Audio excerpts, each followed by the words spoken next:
ரோகிணியை சமாதானம் பண்ணுறதுக்காக அண்ணாமலை தன்னுடைய அம்மாவை வீட்டுக்கு கூட்டிகிட்டு வராங்க. வீட்டுக்கு வந்து அவங்க விஜயாவுக்கும் ரோகிணிக்கும் சமாதானம் பண்ணி வைக்கிறாங்க. இனிமேல் இந்த மாதிரி பொய்யான விஷயங்களை பேசக்கூடாது அப்படின்ட்டு சத்தியம் பண்ணு அப்படின்னு சொல்லி கேட்குறாங்க. நடுங்கியபடியே ரோகிணி சத்தியம் பண்ணி கொடுக்குறாங்க. இது முத்து கவனிக்கிறாரு. முத்து மீனா கிட்ட, ரோகிணி இப்போதைக்கு சத்தியம் பண்ணாலும் அவங்க முகத்தை பற்றியா ஏதோ ஒரு முக்கியமான விஷயத்த மறைக்கிற மாதிரி தான் எனக்கு தோணுது. அந்த விஷயம் என்ன அப்படிங்கிறத சீக்கிரமாகவே நான் கண்டுபிடிக்கணும். அதை கண்டுபிடிச்சி நம்ம வீட்டுக்கு தெரியப்படுத்தணும். எனக்கு என்னமோ அந்த கிறிஸு மேலே தான் எனக்கு சந்தேகமாக இருக்குது. அந்த கிறிஸுக்கும் பாலரம்மாவுக்கும் ஏதோ ஒரு தொடர்பு இருக்குது அப்படிங்கிறத நான் சீக்கிரமாக நிரூபிக்கிறேன்.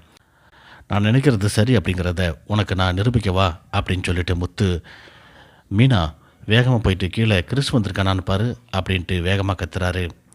கிறிஸ் அப்படிங்கிற பேரை கேட்ட உடனேயே ரோகிணி மீனாவுக்கு முன்னாடி வேகமாக ஓடி போய் நிற்கிறாங்க. எங்கே யாரையும் காணா அப்படின்னு சொல்லி பார்த்துட்ருக்காங்க.